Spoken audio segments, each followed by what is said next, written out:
Right, Shalom, Israel, Shalom. It's Brother Nashan with New Wine Congregation of Israel. Want to give all honor and glory to the Most High God, Yahweh, Bahashem, Yahweh Shai. Yahweh is who the world calls God, and Yahweh Shai is who the world calls Jesus. All right, so this class is going to be called How to Overcome Lust. All right, how to overcome lust. All right, lust is something that gets talked about quite often in the nation.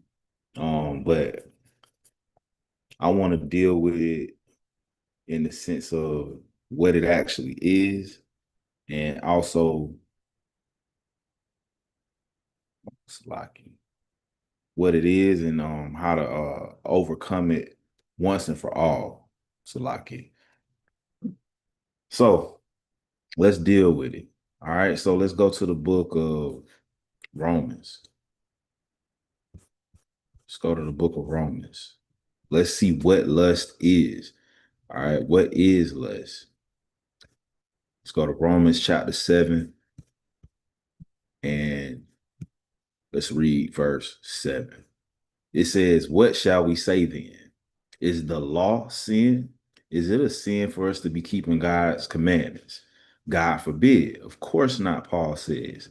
He says, nay, I had not known sin. In other words, I would not know what sin was but by the law, right? Because the law tells us what to do and what not to do. All right. I would not have known sin but by the law. All right. Let's go to First John chapter 3 and verse 4. First John 3 and verse 4.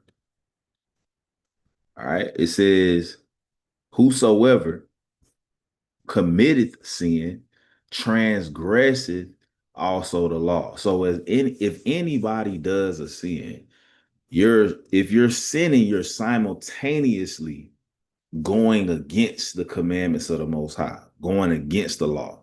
Why? It says here, for sin literally is the transgression of the law. Let's look up this word transgression. Sometimes assume people know what words mean, and I'm gonna try to get better about that and not assuming that, right? So it says a transgression is an act that goes against a law, rule, or code of conduct. It is an offense, violation, or breach of a set limit. All right. So the Most High God gave us limitations. He said, hey, you can be married, but there are certain things within that marriage that you cannot do. All right. We're a nation and we're to be amongst each other, but there are certain ways that you are to conduct yourselves when you're amongst each other. All right. Shalom. Shalom. There's certain ways that we are to conduct ourselves when we are amongst each other. That's what the law does. It governs us as a people. All right. So let's go back to Romans 7. This is why Paul is saying what he's saying here. What shall we say then? Is the law sin? Of course not. It tells us how to behave ourselves amongst each other and in the world in general, right? God forbid that it's a sin. Nay, I had not known sin. The only way I would know what sin was, because sin is when we go against the law. It says, but by the law. We can't understand what sin is until we open the laws of God and read them. All right. Now he gives an example, right? After these colons. For I had not known lust. I would not know what lust was except the law had said, thou shalt not covet. All right. So when you're dealing with lust, it is synonymous or it's the same thing as covetousness. All right. A lot of times when we say lust, we think that it's only dealing with sex, but that's not necessarily true. All right. You can lust after someone's house. You can lust after a job. You can lust after a certain lifestyle. All right. There's different things that you can lust after. All right. So That's what lust is when we covet. All right. Anything that we covet. So let's go to the book of Exodus. Let's see what the Lord said about covetousness. Exodus chapter 20. And I'm going to start at verse, let me see. I think it's verse 12, verse 17. All right. It says, "Thou shalt not covet thy neighbor's house," meaning what? Your brother or sister that you know can have a nice house, and you can aspire to want a house like what they have, but to figure out ways to take their house is covetousness because it belongs to them. You understand? You can use the fact that they come from the same neighborhood you came from or background that you had. It came from a single parent home, whatever. You can use the fact that y'all have similarities to motivate you to get something like what they have. But the moment you start trying to trick them out they spot, as they say in the world, now you dealing with covetousness, right? This is thou shalt not covet thy neighbor's wife, right? Why? Because that's his possession. A wife is a husband's possession. So she belongs to him, right? So that would be covetousness to want to take another brother's wife, right? That would be covetousness or lust. It says, nor his man servants, nor his maid servants, nor his ox, nor his ass, nor anything that is thy neighbor's, right? Everybody has a different lot in this thing. You may not be allotted to have the things that another person has, and that's okay. What you should do is endeavor to make the most or be a good steward of what the Most High has given you, right? And really, to sum up this whole class, you can avoid covetousness just by being grateful. Just by being grateful, showing gratitude for what the Most High has blessed you with. If you do that, you won't, you 9 times out of 10, you probably won't even struggle with something like covetousness or lust. All right. So let's go to the book of Galatians. Let's go to Galatians chapter 5. Let's deal with some fundamental ways to overcome lust. All right. Chiefly, the way that most people struggle or deal with lust is in the sexual ways. But what I want brothers and sisters to understand is that having a sexual desire is not a bad thing. The Most High created you to have certain bodily functions. It's not bad for you to get sexually aroused as long as it's in the parameters or the boundaries, right? Let's look at this again. It says it is an offense, violation, or breach of a set limit. All right. So the Most High created you. Let's go to the beginning, right? Let's go to Genesis. Let's go to Genesis chapter 1 and verse, what is it? Verse 22, right?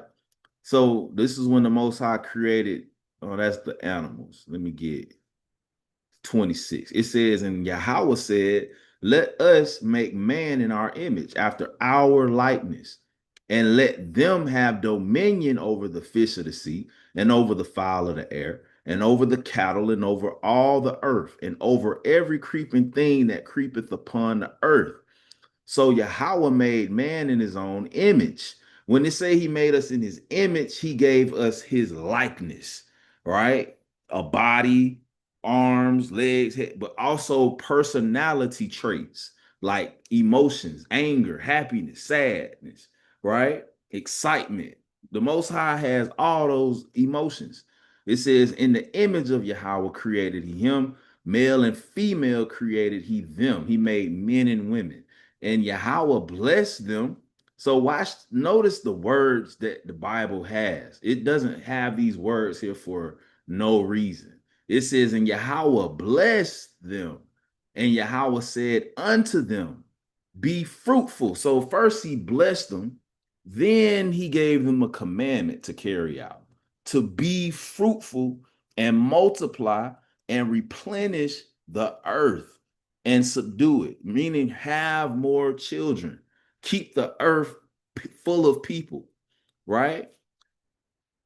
In order for a man to do, just speaking as a man and from a man's perspective, a man has to be aroused in order for him to become fruitful and multiply. So at some point, this is how you can tell if I'll just say a doctrine is true or not. There cannot be any holes in that doctrine. It has to stand up throughout the Bible. It can't be true over here and over here is not true, right? So for the context of the class, it's not a sin to have a sexual desire. There are brothers that are single, there are sisters that are single and it's true that want to be married. And as they're wanting and praying for a husband or a wife, in that time they're probably healthy enough to have sexual desires. That in itself is not wrong, but when you take that desire and you act upon it in a sinful way, like watching porn, like desiring after another person's spouse, another man's wife, right? Or that's when it becomes wrong, right? Say you are a married brother and you have a wife, you can carry out your desires to have sex with your wife. To desire another man's wife, that's when the sexual desire becomes wrong. Or if you are a sister that is married, it's not wrong for you to have sexual desire and urges to have sex as long as it's with your husband, because you are his possession. So the Most High created these bodily functions in us to operate not in a sinful way, but in a way that's within the confines of the laws that he gave us, right? So let's get an example. Let's go to Genesis. Let's stay in Genesis. And let's go to Genesis. I want to say it's 18. Right? Yeah, 18. And let's go to we'll start at verse 9. It says, and they said unto him, where is Sarah thy wife? This is the angel speaking to Abraham. It says, and he said, behold, in the tent, my wife, she's in the tent. And he said, I will certainly return unto thee according to the time of life.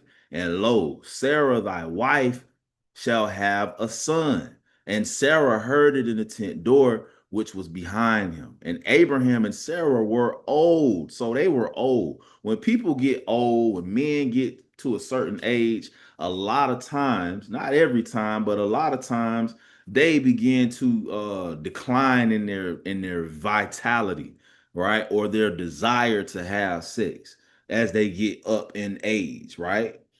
Same thing with women. As they get to a certain age, sometimes they can decline in their vitality or desire to have sex. So it says, now Abraham and Sarah were old and well stricken in age, and it ceased to be with Sarah after the manner of women. So going into Sarah's ability to ovulate, even, right? Go into her ability to have a menstrual cycle, right? Because part of the woman's menstrual cycle is ovulation. And when she's ovulating, she's aroused, right? So this is what happened in verse 12. Therefore, Sarah, like, hey, I'm old. She laughed within herself, saying, after I am waxed old, shall I have pleasure, my Lord being old also? He old and don't want to, he ain't chasing me around the house trying to do nothing with me no more, right? He at a certain age, right? It says, and the Lord said unto Abraham, wherefore did Sarah laugh, saying, surely shall I of a surety bear a child which am old? Is anything too hard for the Lord?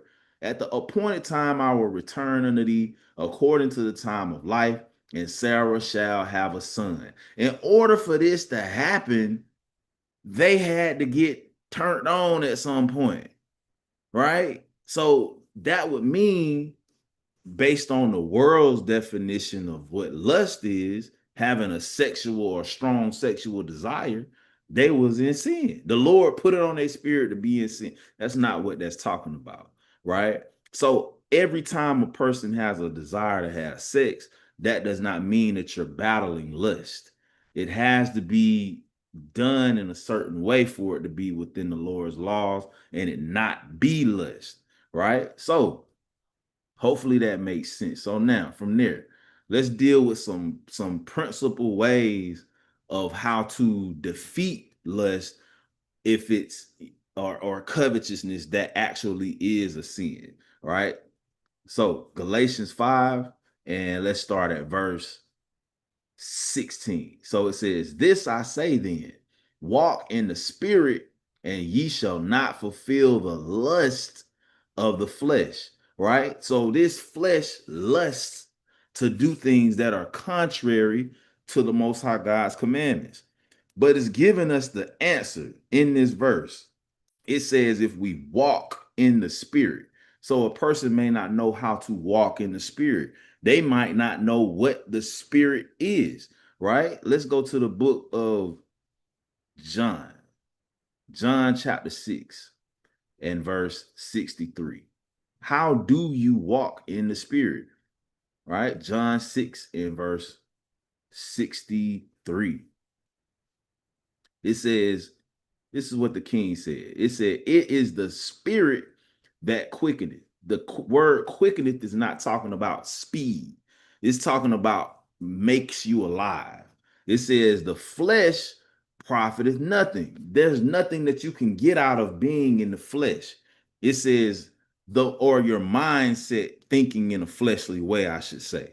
It says the words that I speak unto you, the words that I speak unto you, they are spirit and they are life. So the words of the Most High, which is the words that Yahweh Shai spoke, are spiritual words and they can make you alive, right? That's what he's telling us. Let's go over a chapter and let's go to chapter 7 and let's read verse 16. What words did Yahweh Shai speak? It says, Yahweh Shai answered them and said, my doctrine is not mine, but his that sent me. All right. So the words and the things that Yahweh Shai taught, he lets us know he didn't make it up. It's the doctrine that his father created and sent him with. It says, if any man will do his will, he shall know of the doctrine, whether it be of Yahweh or whether I speak of myself. So he spoke of the doctrine of Yahweh, right? Let's go to the book of Proverbs, chapter 4 and verse number 2. What doctrine? It says here, for I give you good doctrine, forsake ye not my law. So the law is the doctrine of the Most High God. It is what edifies us. It is what teaches us right from wrong, right? So when we say walk in the spirit, let's go back. When it says walk in the spirit, we just found out that the spirit is the words that Yahweh Shah spoke.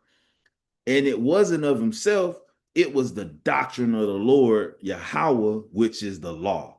So if you are walking in the spirit, you're walking and conducting yourself within the confines of the law.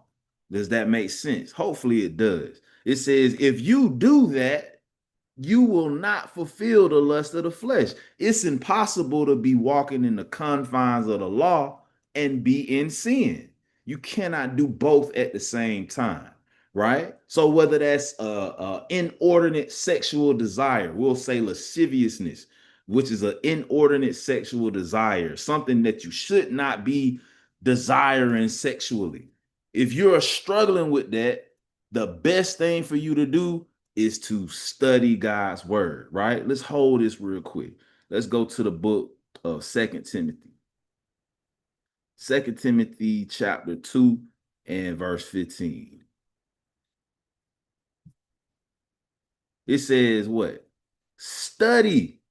You have to study. You have to dedicate time to study God's word. And if you had the ability to do it a lot, Do it a lot. Do it as much as you can because it's impossible. If you're reading and meditating on this Bible, you can't even you ain't gonna even be thinking about sinning, let alone doing it. Right? So the Bible says, study to show thyself approved unto Yahweh, a workman that need not to be ashamed. It's work. Study is work. It involves research, it involves meditation, it involves going and asking questions, right? A workman that needeth not to be ashamed, rightly dividing the word of truth. And we know how to do that, precept upon precept, here a little, there a little, right? So let's go back. So if you're walking in the spirit, you're reading God's word and you're meditating on it. If you do that, you shall not fulfill the lust of the flesh. Verse 17. Why? For the flesh lusteth against the spirit. At some point, you have to mature as an Israelite. At some point, we all have to do that. We have to mature to a certain point where we understand the condition of the battle. The battle and the conditions of it is that your flesh and your spirit are always at war. You're only in one of the other. So if you somebody who struggled with porn like I did, then you have to figure out why your flesh is so strong. It's 9 times out of 10 that you spending too much time not in the spirit. Your flesh is strong because you're feeding your flesh, right? If you feed your spirit will get stronger. Because keep in mind, these two lusted or fight against each other. They want the spot that each other's hold, which is to be number one and single in you. It says, and the spirit against the flesh. And these are contrary the one to the other. They're in opposition so that you cannot do the things that you would because the spirit in you wants to keep God's commandments, right? Let's get that precept. The spirit is willing.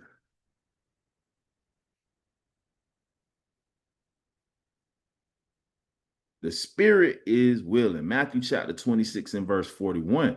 It says, watch and pray that ye enter not into temptation. The spirit indeed is willing, but the flesh is weak. The spirit in you wants to be perfect, wants to not do anything that's against God's commandments, but this flesh, it only wants to go against the commandments and it will figure out a way to get what it wants, right? The spirit is indeed willing, but the flesh is weak. The flesh just want to do what it doesn't want any type of reprimand or nothing, right? So let's go back to Galatians. It says, verse 17 again, for the flesh lusteth against the spirit, and the spirit against the flesh. And these are contrary the one to the other, so that ye cannot do the things that ye would. But if ye be led of the spirit, ye are not under the law. Talking about the law of sin and death. Because if we sin, that's ultimately what we're going to get, right? You're ultimately going to get death, right? So let's go from there. Let's go to 1 Corinthians chapter 10. So pray and watch that you enter not into temptation. Every situation that you're in, you're gonna more than likely be in a situation to commit sin or keep God's commandments, right? Let's go to 1 Corinthians chapter 10 and verse 13. It says, there have no temptation taken you but such as is common to man. There's not anything, a lot of times we can get in our own head and we'll start to think that we're the only ones who's ever dealt with what we're dealing with, right? But the Bible says that that's not true.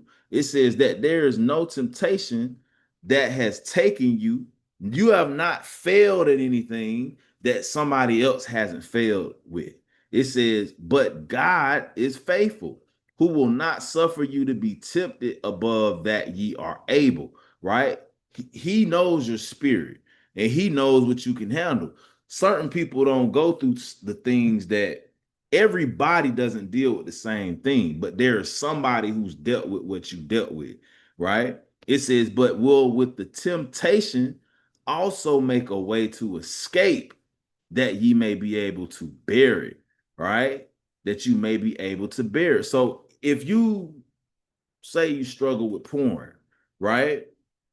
Most of the time people watch porn on these things right here, phones, right? It used to be to where you used to have to look at it in a magazine, or you used to have to go to the store and buy the DVDs, and all of that was embarrassing, right? You had to, speaking from somebody who did that, right? You kind of, this store sell these DVD little nasty tapes. You trying to wait till the store ain't full. You trying to, you like, oh dang, you go in there, you kind of looking around. You know what the hell you want out of there. You looking around acting like you want some tater chips and you want them little nasty movies, right? That's the way it used to had to be done. Take up half the day trying to wait till somebody ain't in the store so you can, hey, y'all got some movies. Huh? Y'all got some movies? Oh, yeah. Oh, then you got he point over there. Then he gotta hand it to. It used to be a lot to do all that, right? Now you could just go on this, and you can go in the bathroom and do whatever it is that you're doing, and think that nobody's watching you, but of course the Lord is watching you. So one may say, well, how do I not get on here and do that? Well, you got to take some extreme measures. How bad do you want the kingdom? You can ask a brother or a sister that you know to put a lock on your phone, a device, a block, so that you can't access certain sites without a certain code, and only this brother or sister know that code, and that'll keep you from doing it. Don't watch certain TV shows, music. You got to figure out what triggers you or excites you in that way to perform that sin or that lust, right? You can't just not figure it out. So the Lord says, with that temptation, He'll also make a way out. Hell, get a flip phone. You ain't gotta have a smartphone. You know that, right? You can get a flip phone, an old, what it is, Boost Mobile flip phone that you can't get on the internet on, right? It's always a way, right? So it says, wherefore, my beloved, dearly beloved, flee from idolatry, right? Because covetousness is idolatry, right? Let's get that.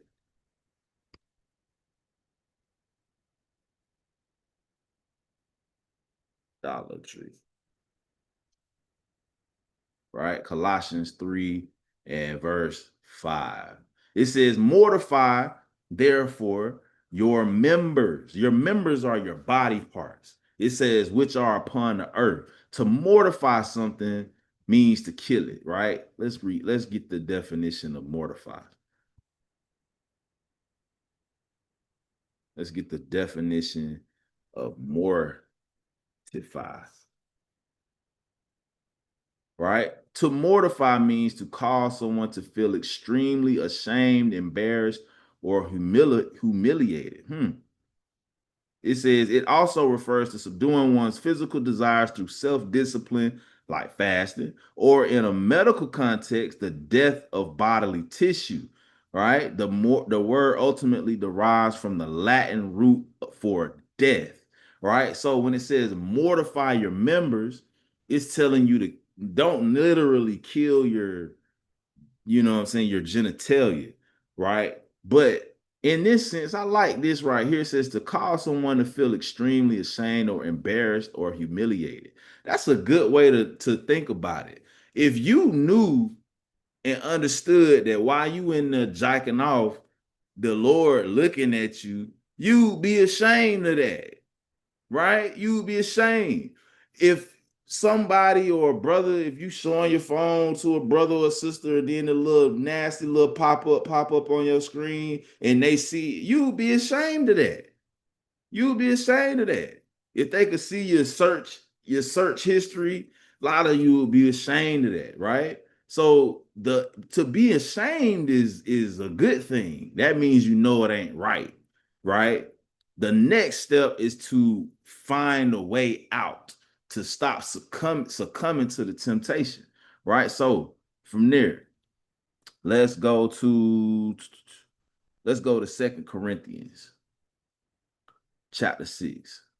So you want to mortify your members. Second Corinthians chapter 6 Because like I say, it said in Colossians 3 and 5, it says, mortify therefore your members which are upon the earth, fornication, uncleanness, inordinate affection, which is lust, covetousness, evil concupiscence, which is lust, covetousness.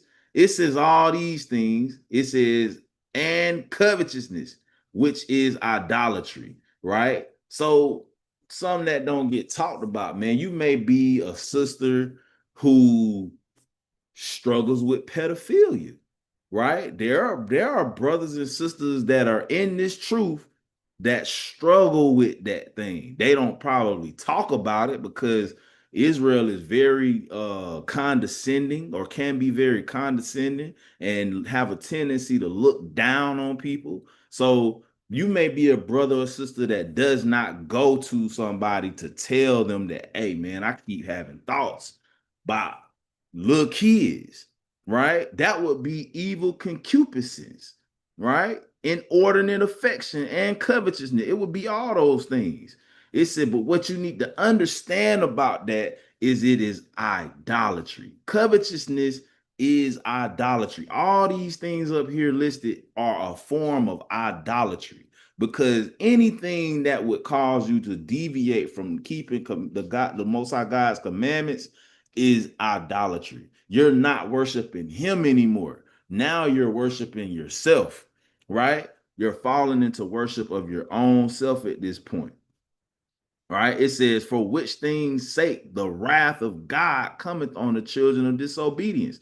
Those things are going to bring wrath of the Most High on you if you continue to indulge in these things. It says, in which ye also walked some time when ye lived in them. So all of us did these types of things at some time in our life, especially if we grew up in the world.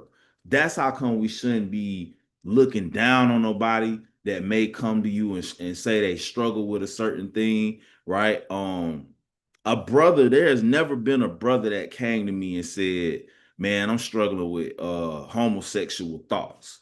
But brothers deal with that. But brothers probably don't come to people and say that because they don't want to be embarrassed and they don't want to be looked down upon. All of that is lust. That's inordinate affect, sexual desires, evil concupiscence, right? So you got to understand that it is indeed idolatry when you're indulging in these things, right? So let's go to Second Corinthians chapter 6, and let's start at verse 14. So it says here, be not unequally yoked together with unbelievers. Now, believe it or not, that's something, if you're participating in being yoked together with people who don't believe the scriptures, that can fuel your lust. If you hang around a brother in the world that only talk about OnlyFans videos and OnlyFans models, and you trying to battle with watching porn, that's not going to be good for you in that battle, right? You have to separate yourself. You got to do everything you can to win this fight. It says, for what fellowship have righteousness with unrighteousness? And what communion have light with darkness? None of those things go together. And what concord hath Hamashiach with Belial? Or what part hath he that believeth with an infidel? And what agreement have the temple of God with idols? The temple of God has nothing to do with idols. You cannot have idols inside of the Lord's temple. Well, you are the Lord's temple, right? You are indeed the Lord's temple. So if you got that covetousness in you, you have idols inside you, and you got to get them out you, right? It says, for ye are the temple of the living God, as Yahweh has said, I dwell in them and walk in them, and I will be their God, and they shall be my people. Wherefore, come out from among them, and be ye separate, saith the Lord, and touch not the unclean thing, and I will receive you. Some of you, that lotion bottle is unclean. You need to stop touching it. That cup of Vaseline is unclean. Stop touching it. That phone that you keep watching them videos on has become defiled. You need to throw it away and get a new phone because it is unclean, right? It says, if you do that, and I will be a father unto you, and ye shall be my sons and daughters, saith the Lord Almighty, right? So we have to come out from that stuff, right? So from there, let's go to Romans chapter 6 and let's start at verse 12. Romans 6 and verse 12. This is how you're going to overcome lust or covetousness, right? Romans 6 verse 12. It says, let not sin therefore reign in your mortal body. For something to reign, it means it's ruling, right? Don't let sin therefore reign in your mortal body. If you somebody who struggled with a porn addiction like I did, because it indeed was an addiction, it was something that I did every single day, right? At some point of the day, I would start my day like that, right? That means that thing is ruling in you. You understand? It's ruling in your body. It's governing what you it dictates how your whole day gonna pretty much go. It says, let not sin therefore reign in your mortal body, that ye should obey it in the lust thereof, right? Don't let that reign in you. Neither yield your members as instruments of unrighteousness unto sin, but yield yourselves unto Yahweh as those that are alive from the dead, and your members as instruments of righteousness unto Yahweh. So, like I said, you can have a sexual desire, but it needs to be in righteousness. It needs to be with your spouse, right? Not with yourself. That's going off, right? It says, for sin shall not have dominion over you, for ye are not under the law, but under grace. You're not under the law of sin and death. You're under grace right now. You're learning, that's what grace is. You're learning to hate sin, right? Let me get this, because someone may think and say, well, I'm not under the law. I don't have to keep the commandments. I'm under law. I'm under the grace, right? Let's get this in the book of Titus. Let's see what grace is. Somebody might not know. Let's get this. Titus 2 and verse 11. It says, for the grace of Yahweh that bringeth salvation have appeared to all men, teaching us. So grace is something that teaches us that denying ungodliness and worldly lusts, we should live soberly, righteously, and godly in this present world. So grace is the opportunity for us to learn to deny the lust. The Lord is not going to put you to death right away, Lord willing, for thinking of adultery in your mind, right? For lusting after a brother's wife, for you being a married woman and lusting after a man that's not your husband. The Lord won't put you to death for that right away. It says, looking for that blessed hope and the glorious appearing of the great God and our Savior, Yahweh Shah HaMashiach, who gave himself for us, that he might redeem us from all iniquity and purify unto himself a peculiar people, zealous of good works, right? So you got to become zealous of good works. All that zeal and effort that you would put into going on that site and watching those videos that you shouldn't put in, you have to have the same type of zeal to keep God's commandments. Stay occupied in the work, and that'll keep you out of sin, right? So from there, let's go to Ephesians chapter 5. Ephesians chapter 5 and we'll start at verse 1. Ephesians chapter 5 and verse 1. It says, be ye therefore followers of Yahweh as dear children, and walk in love as Hamashiach also have loved us. Walk with the understanding in your mind that Yahweh Shah loves you. So that love should be reciprocated, right? Let's go real quick. Let's hold that and let's go to 2 Corinthians chapter 5. Because it really comes down to Do you love the Lord enough to stop lusting after whatever it is that you lusting after? Right? It says, for the love of Hamashiach constraineth us, right? The fact that it should be that the fact that we love the Lord so much, we're going to deny ourselves. We're going to deny going into that sin that we like so much, right? It says, because we thus judge that if one died for all, then we are all dead. And the way he gave his life, we have to give our life and dedicate our life to serving the Lord, not serving our sin, not letting the sin reign in our mortal body, right? So this is something that we have to ask ourselves if we're doing. So let's go back. Ephesians 5 and verse 2, it says, and walk in love. If you walking in that love for Hamashiach, it's going to constrain you or stop you from doing that sin. It says, also have loved us and have given himself for us, an offering and a sacrifice to Yahweh for a sweet smelling savior. But fornication and all uncleanness or covetousness, which is lust, let it not be once named among you as becometh saints. If we come into this truth, this shouldn't be something that we still doing. At some point, you have to stop, right? Neither filthiness. Just think about that. You on these sites watching these videos. That's nasty. You having thoughts about having sexual interactions with another man's wife. You don't know what all he done did to his wife.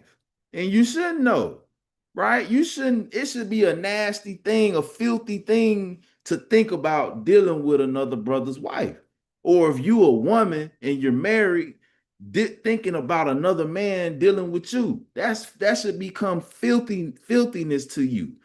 You having thoughts about two different men going and being in you, and that should be filthy, right? And it is filthy when you actually think about it.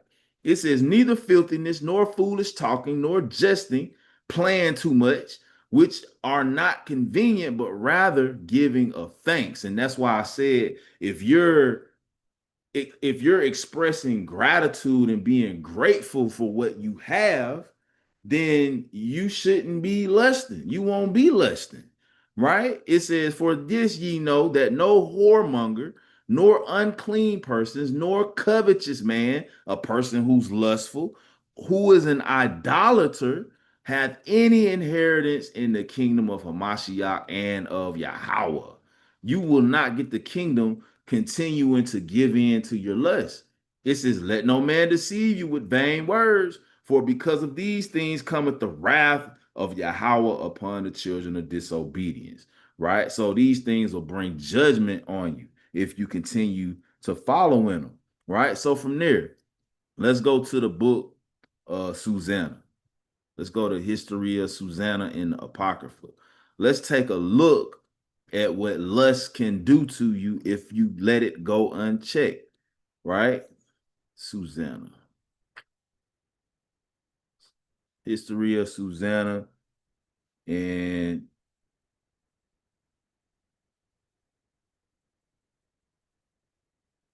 let's read verse 8. Let's say,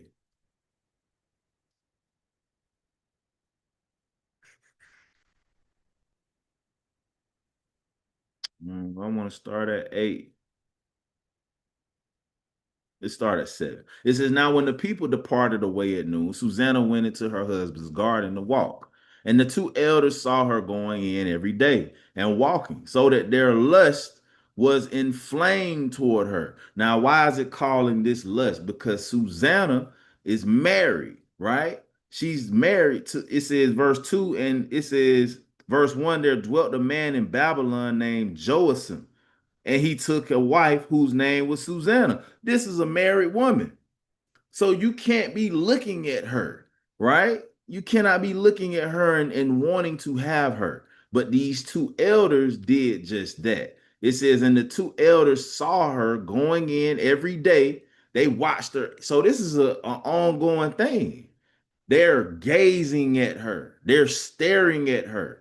You got eyes. Everybody got eyes, right? Your eyes work. You see people, but you got to make a covenant with your eyes, right? everybody sees the things that are in the world, but when you go to gazing, now you going off, right? Gazing is you looking too damn long, right? It says, and the two elders saw her going in every day and walking, so that their lust was inflamed towards her, and they perverted their own mind and turned away their eyes. They turned away their eyes from what the law say, because these are elders. They know what they studied in the word. It says that they might not look unto heaven nor remember just judgments. It says, and albeit they both were wounded with her love, yet durst not one show another his grief, meaning neither one of them were correcting each other. Neither one of them was saying, man, we need to stop, bro. Bro, we going the hell off. Let's go home, bro. We doing the wrong. Neither one of them said nothing to each other. It says, for they were ashamed to declare their lust, that they desired to have to do with her. So they knew they was wrong, yet they watched diligently from day to see her. So this is going on and on, on and on. They're not checking it. It says, and one said to the other, let us now go home, for it is dinner time. So they was like, let's go. They ain't discovered that both of them are doing the same thing. They're like, hey, you ready to hit it? They're like, yeah, let's go. It's time to eat. Verse 14. So when they were gone out, they parted the one from the other. They didn't live in the same direction. And turning back again, they came to the same place. So they both acting like they going home. And then they just kind of took a little detour and just slid behind the bushes and rolled around and went back to look at this lady, and they both ended up there at the same time. That's the kind of hoops and loops lust I have you jumping through. It'll have you doing some crazy stuff, man. It says, and after that, they had asked one another to call. What you doing back here?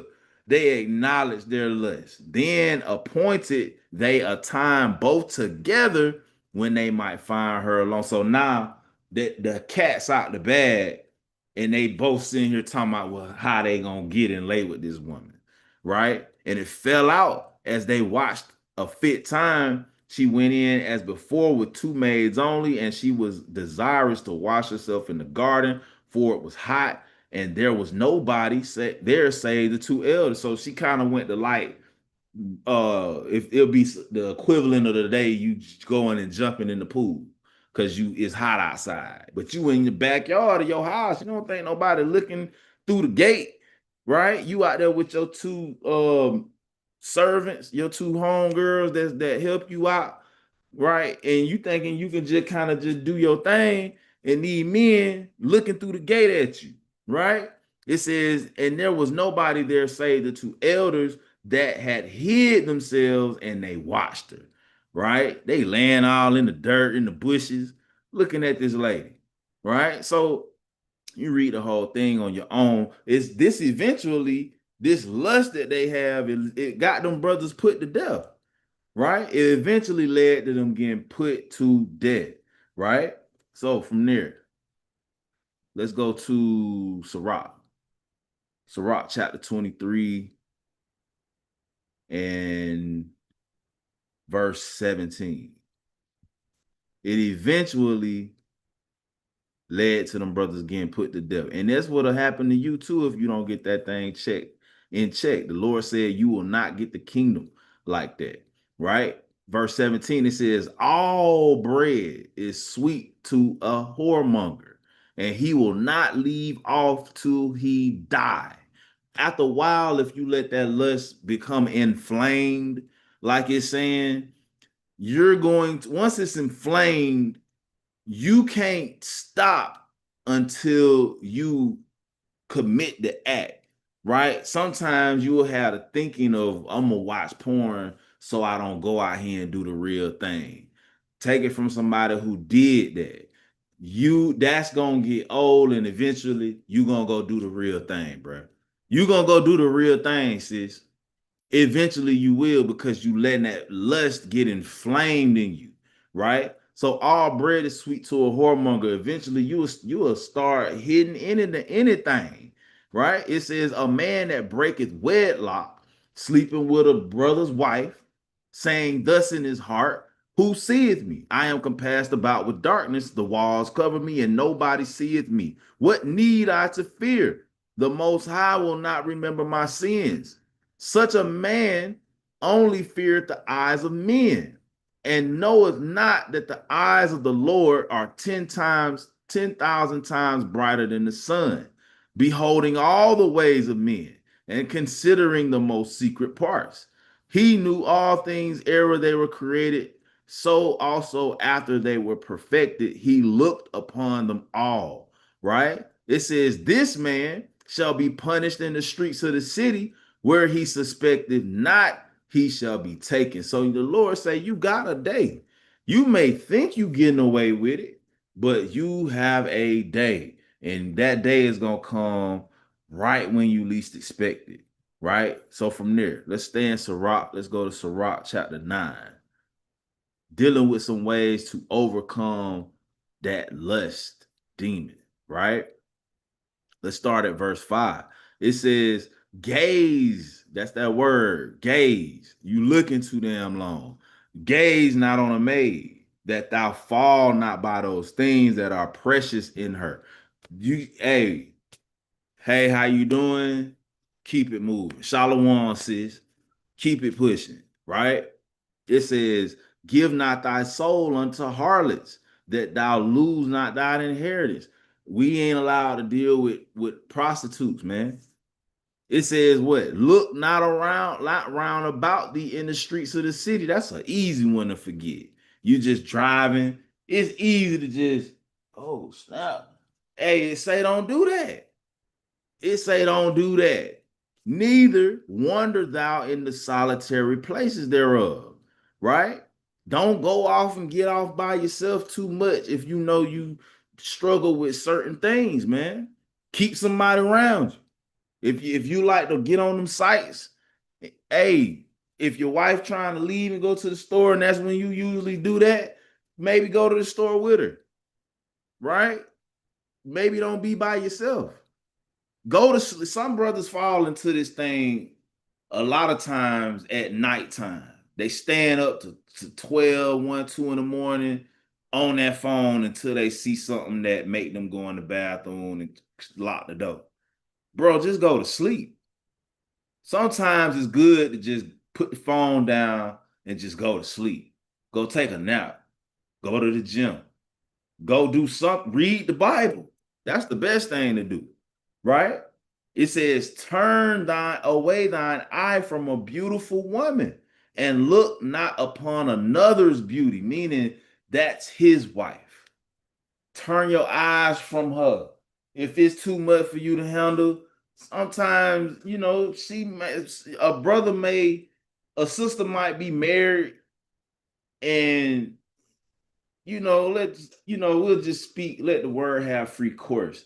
A sister may be married and y'all been married for a while, right? And you and your husband don't look how he looked when you first got with him. He might have put on some weight. He might have got injured. Something might have happened to where he ain't doing it for you like that no more. Or you was dealing with him when you first came in the truth and found out y'all had to be married. So that's who you got with and stuck with. Then you got to know that person and you found out they ain't really your type like that. Well, that's your person now, right? So y'all kind of stuck together, right? But say you know a sister who husband is exactly your type. He move how you like your dude to move and all that, right? Sometimes it's good to not put yourself around that, right? Or if you are around it, it say turn away your eyes. Don't be looking. The eyes is what lead to the sin most of the time. The eyes lead to the thoughts, and the thoughts produce the lustful or covetous thoughts in your head. And then if you let that thing fester and it become inflamed, you're gonna go do it. You're gonna do it, right? It say, for many have been deceived by the beauty of a woman, for herewith love is kindled as a fire. Once that fire get going, And the only thing gonna put that fire out is committing the act. So it's best to not let it get going, right? It say sit not at all with another man's wife. You shouldn't be off with another brother's wife and y'all say it's a feast day, right? Say it's a feast day, y'all congregating, and this brother wife pretty, right? This brother wife pretty. Everybody knows she pretty. You shouldn't be off kind of just talking with her. You know what I'm saying? Like we brothers and sisters in this truth, and you know what I'm saying? We friendly with each other, we love each other, but it's a fine line, bruh. It's a fine line, sis, between doing too much and doing just enough. Fine line. That person say, hey, it's good to just keep it at Shalom or talk to her and her husband, or sis, you and your husband talk to him. You know what I'm saying? It's a fine line, bro. And so the Bible says, sit not at all with another man's wife. There is no reason why you and another man's wife should ever be off to y'all self talking. What the hell y'all talking about? Nothing that's edifying, right? It say sit down, nor sit down with her in thine arms. Don't be hurt. Hey, some brothers, I don't play that. I don't play that over here. All that hugging, Shalom, sit, bro. What the hell you hugging my wife for? Y'all don't need. I ain't gonna hug your wife. We don't need. We don't do the hugging. Sisters can hug each other. And even with that, some sisters struggle with that homosexuality demon. If you know that's you, say you was a stud in the world and now you in the truth and you repenting and you trying to be better, you know what I'm saying? Hey, don't take that old demon for granted. You might not want to be hugging sisters, right?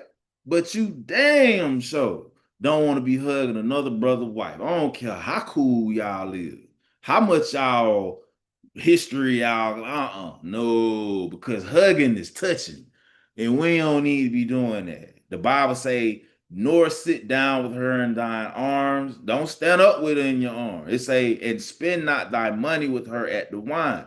Don't be buying her drinks. Say y'all at the bar. Y'all let this whatever this place that's serving drinks, and you just pouring her shot. Oh, sis, take another one. No, no, no, no, no, no, no. Why? Lest thine heart incline unto her, lest your mind go to thinking crazy stuff. It say, and so through thy desires thou fall into destruction. Something playful can lead to death. You understand? All that jesting and playing, you playing too much. You understand? You playing too much. Stop playing. Right? Let's go from there. Sirach chapter 7.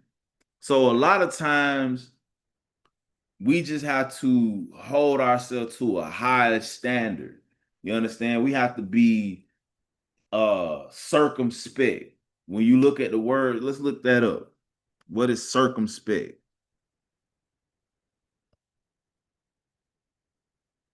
Circumspect meaning. It says circumspection is the quality of being cautious, prudent, and watchful. It means carefully considering all circumstances, risks, and potential consequences before taking actions or making a decision in order to avoid danger or mistakes. You being careful if you being circumspect. And a lot of brothers and sisters call that being over righteous, but I don't give a damn what y'all call it. You need to be circumspect. We need to be careful because if you ain't and that lust get inflamed, hey, your ass gonna be hiding in the bushes. Your ass gonna be driving 2, 3 hours trying to, you know what I'm saying, see something. That ain't it, bro. You gotta be careful. You gotta be careful. Let's go from there. Let's go to Sirach chapter 7 and verse 2. It says, depart from the unjust and iniquity shall turn away from thee. Sometimes it's the people you around, right? Sometimes it's the people you got. If you got a bunch of people around you that ain't circumspect, then you ain't gonna be circumspect, right? That you can't be unequally yoked, even in this truth. You may believe it's good to be careful and circumspect, and this person may say they in the truth and they like to throw caution to the wind. Y'all two people don't go together. Y'all need to stay away from each other. That's gonna feed your flesh, and you supposed to be trying to feed your spirit. The flesh and the spirit fighting already, so why would you give the flesh the advantage? It don't need your help. It don't need no type of handicap, right? From there, let's go to Matthew chapter 5. Matthew chapter 5, and let's start at verse 28. Right? So, whatever the thing is, sometimes you got to cut people off, man. Sometimes you got to cut certain people off. You can't hang with, so you can love them from a distance, right? But if it's causing you to go the hell off, man, ain't no sense in keeping them around, right? This is the book of Matthew, chapter 5, and verse 27. It says, Ye have heard that it was said by them of old time, Thou shalt not commit adultery. So that's in the law. Moses said that of old time. He wrote that a long time ago. Yahweh Shah said, Don't commit adultery. Adultery literally is breaking the laws of marriage. Anything that is anything the Most High told us to do or not to do concerning marriage, if you do it, that's adultery, right? If you do it, that's adultery. You're breaking the laws of marriage. It says, but I say unto you that whosoever looketh on a woman to lust after her have committed adultery with her already in his heart. Now, we talked about this at length in the beginning. If you are a man and you want a wife, it's not necessary. You're gonna look at the sister to see if you attracted to it.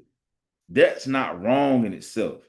That's when, even if you meet this sister, she's single, y'all get married, you hopefully keep looking at her and like how she looked. Hopefully you like the way she looked your whole marriage, y'all whole life. Liking the way that sister looks and being attracted to her is not a sin. That's not wrong. But if you looking at another brother's wife and liking how she looks, you've already committed adultery with her in your mind. It takes place in the mind before it takes place out in the open in real life. Right? Verse 29, it says, And if thy right eye offend thee, pluck it out. The Lord is not telling us to literally take a stick or a knife and pluck out your eye. Because what about your damn left eye? You still got one eye left, right? That's not gonna stop you from committing adultery in your mind or liking how a sister look. He's telling you that certain people you have to cut off. It says, and cast it from thee, for it is profitable for thee that one of thy members should perish, and not that thy whole body should be cast into hell. It says, and if thy right hand offend thee, cut it off and cast it from thee, for it is profitable for thee that one of thy members should perish, and not thy whole body should be cast, and that thy whole body should be cast into hell, right? So how do we know he's not literally talking about cutting and hacking off your body parts, right? Let's go to the book of Deuteronomy. He said, if your right hand or your right eye offend thee, right? Deuteronomy chapter 13, and let's start at verse 1. It says, If there arise among you a prophet or a dreamer of dreams, and giveth thee a sign or a wonder, and the sign of the wonder come to pass, whereof he spake unto thee, saying, Let us go after other gods, which thou hast not known, and let us serve them. And it says, Thus, thou shalt not hearken, thou shalt not hearken unto the words of that prophet. Now, this person said something was going to happen, and it involves idolatry of some sort. The Most High said, don't listen to that person. or that dreamer of dreams, for the Lord your God proveth you. The Lord trying to see if you believe or not, to know whether ye love the Lord your God with all your heart and with all your soul. Ye shall walk after the Lord your God, Yahweh, and fear him and keep his commandments and obey his voice. And ye shall serve him and cleave unto him. And that prophet, now this is the point, now that prophet and or that dreamer of dreams shall be put to death. So the Lord say the penalty for that is death, going and influencing somebody to do something that's idolatry, and that can be covetousness, that could be entertaining lust, right? The penalty for that is death. It says, because he has spoken to turn you away from the Lord your God, which brought you out of the land of Egypt and redeemed you out of the house of bondage, to thrust thee out of the way which the Lord thy God commanded thee to walk in. So shalt thou put the evil away from the midst of thee. It says, if thy brother, thy son of thy mother, or thy son, or thy daughter, or the wife of thy bosom, or thy friend, which, now look at this, which is as thine own soul. So sometimes people that we're close to can be as our own soul. They can, that's why they call them family members. They're an extension of you, just like your body parts are an extension of you, right? Entice thee secretly, saying, let us go and serve other gods, which thou hast not known, thou nor thy fathers. It says, namely of the gods of other people, which are round about you, nigh unto thee, or far off from thee, from one end of the earth even unto the other end of the earth. It says, thou shalt not consent unto him, nor hearken unto him, neither shall thine eye pity him, neither shall thou spare, neither shall thou conceal him. Even if that person is close with you, you cannot let the fact that y'all are close keep you or put you in a position to sin. This is what the Lord is talking about in Matthew chapter 5 and verse 29, when he says, pluck out your eye, in verse 30, where it says, cut off your hand. Sometimes it involves for you to overcome lust, it involves cutting off certain people. It involves cutting off people who don't want to be circumspect. And that's necessary because you may have to lose that relationship just so that you can get the kingdom, right? Hopefully you understand that. It says, so also plucking out your eye can go into literally not watching certain stuff, right? Literally not watching certain things, right? Let's go to Sirach, chapter 31. Sirach chapter 31 and verse 13.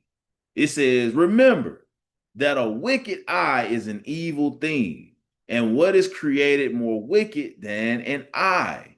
Therefore it weepeth upon every occasion. The eye is wicked, right?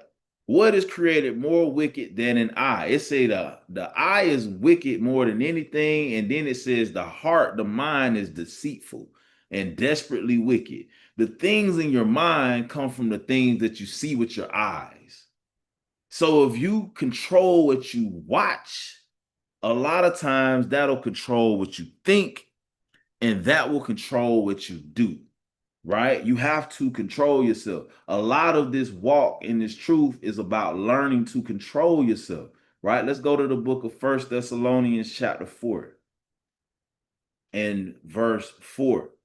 It says, I'm going to start at verse 2. For ye know what commandments we gave you by the Lord Yahweh Shai, right? For this is the will of Yahweh, even your sanctification. This is what's going to make you separate, set apart, that ye abstain from fornication, that every one of you should know how to possess his vessel. You have to learn how to control yourself. If you never master that, then you won't get the kingdom. You won't get it, right? It says, not in the lust of concupiscence, even as the Gentiles which know not God. Is in the world they glorify watching whatever, listening to whatever, wearing whatever, eating what, doing whatever, because lust can be eating unclean foods. They glorify lust, living it up, living your best life, right? So we gotta, in this truth, we have to learn to possess our vessel. We have to learn to control it and not let that sin reign in us. It says that no man go beyond and defraud his brother in any matter, because that the Lord is an avenger of all such. And so to lay with another brother's wife is defrauding him. You understand? It says, as we also have forewarned you and testified, for God have not called us unto uncleanness, but unto holiness. Right? So we can't be unclean. We're not to go out in this world and just indulge in our lust and covetousness. We gotta be set apart, right? We have to. We gotta do it, right? So let's go to Sirach, chapter 23. Think this is my last precept. Yep. Let's go to Sirach chapter 23 and verse 5. Let me see if I want to start there. I'm gonna start at verse 1. It says, "O Lord, Father and Governor of all my whole life, lead me not to their counsels and let me not fall by them." Right? That goes into watching who you around, right? Who you talking to. It says, "Who will set scourges over my thoughts?" A scourge is like something that whips you. You understand? So he's saying, in the sense of his mind, who gonna set scourges over my thoughts? Who can I get to whip my mind? It says, and the discipline of wisdom over my heart. Discipline will take you far, right? You may not always be motivated, but you gotta be disciplined, right? It says that they spare me not for mine ignorances. If you're gonna be around somebody, the person you want to be around is the person who is not gonna spare you when you're ignorant, right? Ignorance in the Bible doesn't necessarily mean you didn't know something. Ignorance in the Bible goes into, let me get it. Let me pull it up.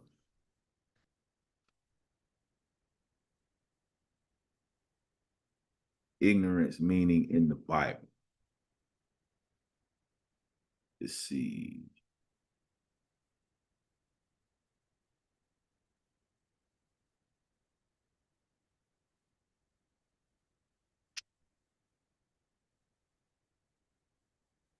Right. So here, the path of folly. It says the book of Proverbs constantly contrasts ignorance with wisdom. Here, ignorance is a foolish disregard for divine instruction rather than a simple lack of information. So when it says ignorance right here, it's not saying that you lack the information. It's going into a foolish disregard for the information. You know the information, you just disregarding it. That's what the ignorance in the Bible is talking about, right? So when he says that they spare me not for my ignorances, he wants somebody around him that's gonna check him for when he see him going off. You know better, right? You know better than that. It says, and pass not by my sins, lest mine ignorance is my willful disregard increase. Because once you willfully disregard what you know you're supposed to do one time and you seem like you got away with it, you're gonna do it more and more. It's easier to kill somebody after you done killed somebody already, right? Hate to use that as an analogy, but it's just the truth. Once you pull the trigger and take a life one time, the next time you have to do it, it's a lot easier, right? You have less restraint. It says, and my sins abound to my destruction, and I fall before mine adversaries, and my enemies rejoice over me, whose hope is far from thy mercy. So you got to keep in mind, man, how many people you done checked in this since you've been in this truth? How many people you done rebuked? How many people, how many family members you done told about the Bible? And now you done start indulging in pornography, or you sleep with this brother wife. Now, all these people you done rebuked in the truth, because it's gonna get told, especially something like committing adultery. It's gonna spread in the nation. Oh, so and so slept with brother so and so wife. Yeah, sis did that to bro, man. He was a good bro. It's gonna spread. It's gonna get found out, right? And you gotta look them people in the eye who you was just checking them about something they was doing. You don't want that, right? So he says, "Oh Lord, Father, and Yahweh, God, power of my life, give me not a proud look, but turn away from thy servant always a haughty mind." And this is what we have to pray for. This is what's going to help you overcome that lust. Having these type of prayers and being around the type of people who going to set scourges over you. Soon as you look like you finna go to hell, hey, bro, stay in the spirit. Hey sis, stay in the spirit. All right, we ain't talking about that. Let's talk about something else. Let's read. You know what I'm saying? You need that around you, right? It say, give me not a proud look. A proud look is, man, I'm gonna do it, man. I'm gonna do it anyway. I'm gonna disregard what the Lord said, right? It says, turn away me vain hopes and concupiscences. Let's look that up. Concupiscences. Concupiscences. Right? It says concupiscence is an ardent. Let's look up ardent. They using all these words, right? We're gonna be our vocabulary gonna grow, Lord willing. Enthusiastic or passionate, right? Concupiscence is an ardent, typically sensuous longing or intense desire. So that's what happens when you let your lust inflame, right? In theology and philosophy, it specifically refers to an inclination, desire, or tendency in human nature to sin or act contrary to reason. You in contrary to what that's that ignorance. You in contrary to what you know the Bible say you're supposed to do, often stemming from original sin, right? So when you go into concupiscence, that's like intense. It's intense to the point where you going above and beyond what's convenient for you to be doing just to do this sin. You and this brother, wife, driving 4 hours to meet here. You spending thousands of dollars a month on hotels, whatever the case. You paying for porn subscriptions. You paying for that, but your lights about to get cut. Now you in concupiscence. It's full blown. You got a full blown infestation going on with that sin, right? So he said, "Turn away from me, vain hopes and concupiscence, and thou shalt hold him up that is desirous always to serve thee." And that's what we got to get to. Our desire shouldn't be for lust. Our desires got to get to where we just want to please the Most High.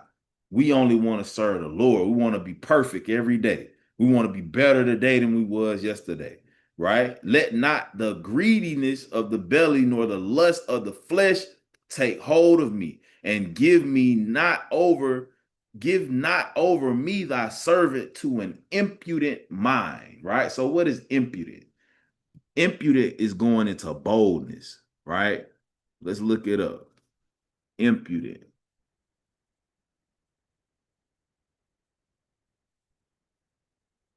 It says impudent is an adjective that describes someone who is boldly rude, disrespectful, or lacking in proper modesty.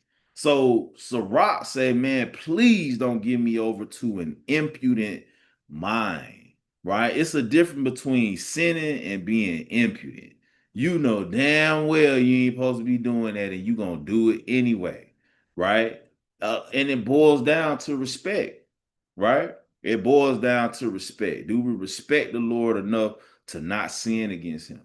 Right? So those are some of the ways that you can think about this thing when it comes to battling whatever lust that you have or that you may be trying to overcome. It simply comes down to being grateful, loving the Most High and His Son Yahweh Shah, and understanding that if you go against the Lord and His commandments and you know what they say, at the end of the day, you're being impudent, you're being bold, you're being ignorant, You understand? And the Lord will put you to death for that thing, right? So Lord's will, you got something out of it, right? Most High willing, you will edify his brother Nahshon, New Wine Congregation of Israel.